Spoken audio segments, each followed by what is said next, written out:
kira boleh? Kita countdown dengan kira 9, 8, 7, 6, 5, 4, 3, 2, 1.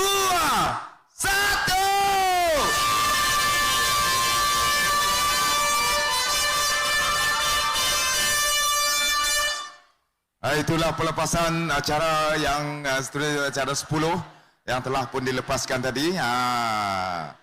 Yang Muhammad Datuk Amar telah pun melangsungkan acara untuk pelepasan iaitu kedua terakhir untuk kita pada hari ini.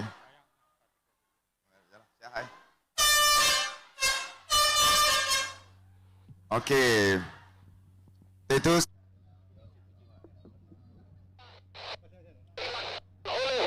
perahu yang menggunakan plate bernomor 100 ataupun 100 Nur Gemilang Kupang di bawah pengurusan Nordin dan Nawawi ini terus meluncur di hadapan meninggalkan pesaing yang menggunakan plate bernomor 82 Sinar Gurung Garuda di bawah pengurusan Nawawi. Kalau di kedudukan yang ketiganya pula adalah perahu yang menggunakan plate bernomor 85 Polda Berjaya di bawah pengurusan Gosor Kasdi Pandi. Manakala di kedudukan yang keempatnya pula adalah perahu. Jadi alhamdulillah di atas permukaan air yang agak tenang pada ketika ini dengan tiupan angin begitu menyegarkan ketika kami membuat ulasan ini memberi lagi semangat kepada pengkayuh-pengkayuh ini untuk meneruskan pengkayuhan jaraknya sejauh 2,6 km ini untuk menuju ke garisan penamat. Jadi alhamdulillah melipasi zon Marangan memotong aur 200 meter ternyata penguasaan perahu yang menggunakan plate penomor 5. Ya, plate yang bernomor 5 Nur Gemilang di bawah pengurusan Jamil Hanis ini terus meluncur ke hadapan meninggalkan Sinaran Gurung Garuda pada kedudukan yang kedua. Manakala Polda Berjaya masih lagi kekal konsisten di kedudukan yang ketiga. Di kedudukan yang keempat pula adalah GP Ben Laden yang menggunakan plate penomor 90 di bawah pengurusan Haji Kamarul Zaman dan Haji Ibrahim ini. Jadi terima kasih sehingga kepada tetamu-tetamu terhormat kita yang sudi untuk sama turun padang untuk menggelorakan regata Seribas 2026 ini bersempena dengan pesta yang buntal Kampung Wanggut ini. Ternyata pada ketika ini acara yang sedang hangat berlangsung adalah acara pengkayuh laki saringan PNJ. Jadi sememangnya perahu yaitu Nur Gemilang Lanun ini merupakan perahu pivot bagi acara 10 ini. Seringkali berada pada kedudukan hadapan apabila mencecah jarak lebih kurang 800 meter dari garisan permulaan ini.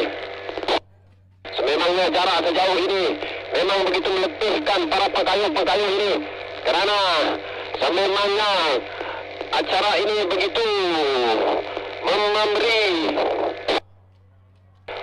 kepada mereka untuk meneruskan pengkayuhan sehinggalah ke garisan penamat.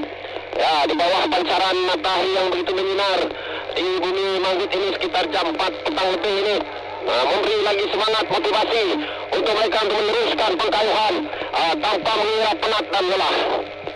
Jadi perahu yang menggunakan plate penomor 5 Nur Gemilang Lanun di bawah pengurusan Jamin Anis ini masih terus berada di hadapan dengan hiram kayuhan mereka yang sederhana saja. Mungkin masih lagi berada di dalam mood keletihan selepas melakukan kipasan padu pada jarak 800 meter dari garisan permulaan tadi untuk meloloskan perahu mereka supaya berada di hadapan. Kini membuahkan hasil. Kalau di kedudukan yang kedua Sinaran Burung Garuda memangnya agak konsisten corak pengkayuhan mereka, yang mana pasukan yang berasal dari Kampung Tambak Pusa ini seringkali diberi tentangan oleh sebuah lagi pasukan yang berasal dari Seratok, yaitu Polda Berjaya yang menggunakan plate penomor 85. Sememangnya perahu yang menggunakan plate penomor 5 yaitu perahu Nur Gemilang Lanun ini, pengkayuh-pengkayuh yang berasal dari Seratok ini terus mendominasi kedudukan pertama, yang mana bagi acara 10 ini merupakan acara paling bongsu untuk acara regata Saribas 2026 ini. Jadi terima kasih kepada pengunjung-pengunjung yang masih lagi tidak berganjak di tempat masing-masing. Sama-sama kita menggelorakan regata Saribas 2026 ini dengan memenuhi setiap ruang dan juga tempat duduk di segenap penjuru Kampung Mangit ini untuk menyaksikan kehebatan dan kerancakan regata Saribas 2026 sempena dengan pesta ikan buntal di Kampung Mangit. Jadi alhamdulillah seperti yang dikabarkan sebentar tadi bahawa Kampung Mangit ini akan mempunyai fasiliti kemudahan seperti waterfront yang akan digunakan pada tahun hadapan ini. Kemudian akan memberikan sedikit ruang dan keselesaan untuk para pengunjung kita untuk sama-sama menikmati panorama yang begitu indah di permukaan Sungai Saribas ini untuk menyaksikan acara regata seperti yang tengah berlangsung pada ketika ini.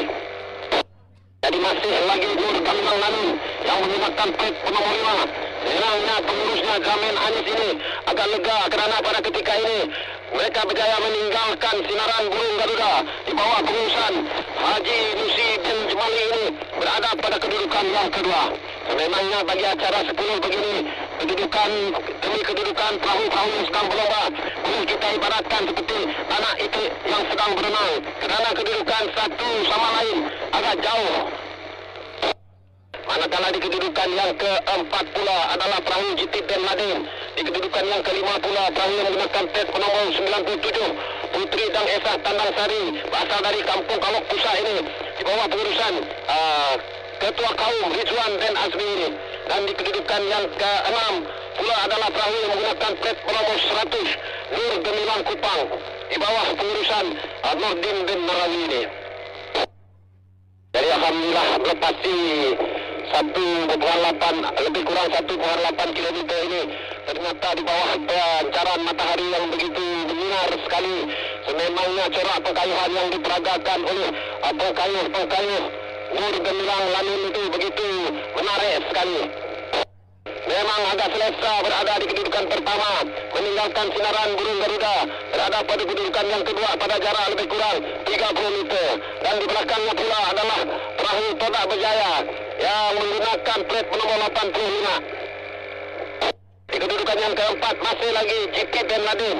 Di kedudukan yang keenam Putri Dang Esah Tandang Sari dan di kedudukan yang kelima. Manakala di kedudukan yang keenamnya pula adalah Nur Gemilang Kupang.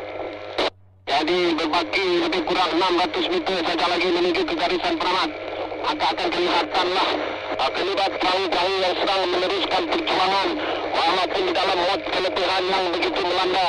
Namun di sinilah disiplin amat diperlukan, di mana stamina yang perlu ada kepada setiap pengkayuh ini semestinya sekiranya tidak menjalani latihan yang cukup akan mendatangkan masalah kepada perahu yang sedang mereka gunakan untuk berlomba ini.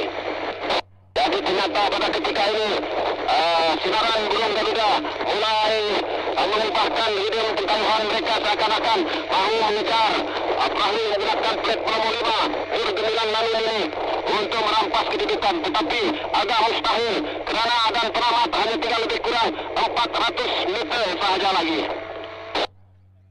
Jadi di sinilah kita dapat melihat disiplin seseorang bergelar seorang pengkayuh agar rajin-rajinlah turun berlatih sebelum kita menyertai acara regata ini, kerana pada acara yang akan sejauh 2.6 km ini untuk acara 10 ini memang memerlukan tenaga yang banyak. Jadi di sinilah kita dapat melihat bahawa kocakan air yang dihasilkan oleh pengkayuh-pengkayuh daripada perahu yang menggunakan pet nomor 5 yaitu perahu Nur Gemilang Lamin ini akan membuktikan bahawa mereka berkemungkinan akan dapat mengekalkan kedudukannya di tempat pertama.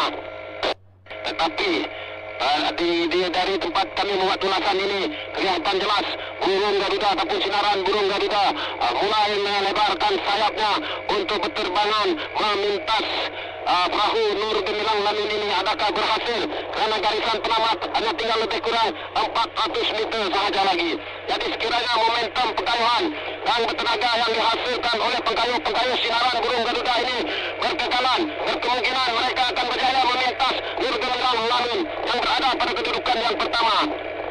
Tetapi Tapi kita tidak boleh alpa kerana Nur Gemilang Lanun ini mempunyai pengkayuh-pengkayuh yang begitu berdisiplin, mempunyai semangat juang yang tinggi tanpa mengira penat dan lelah, tak akan menyerah kalah selagi hon penamat masih belum dibunyikan.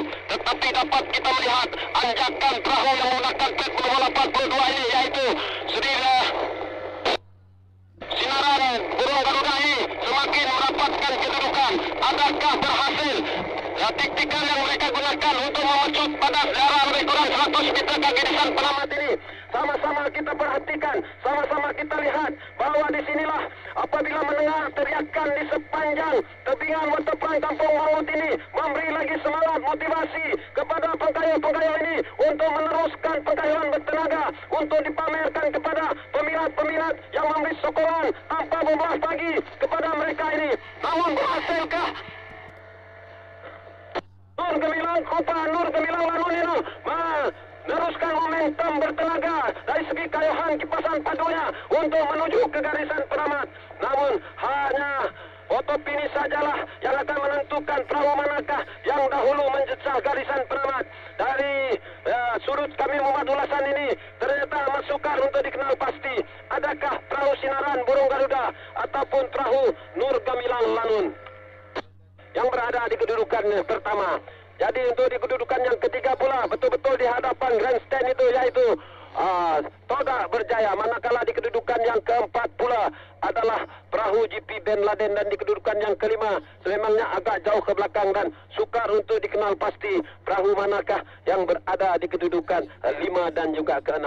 Jadi ucapan tabas dan tahniah kepada ke semua perahu-perahu yang telah pun berjaya mencecah ke garisan penamat dan untuk dinobatkan sebagai pemenang bagi kategori bidar 10 pengkayuh lelaki saringan B ini. Jadi begitulah rancanya, dramatiknya acara kedua tahun ini sebelum kita ke acara 30 pengkayuh lelaki saringan C. Kita kembali semula kepada rakan setugas kita Zairi Bujang dan juga Syarkawi Meni. Silakan. Terima kasih.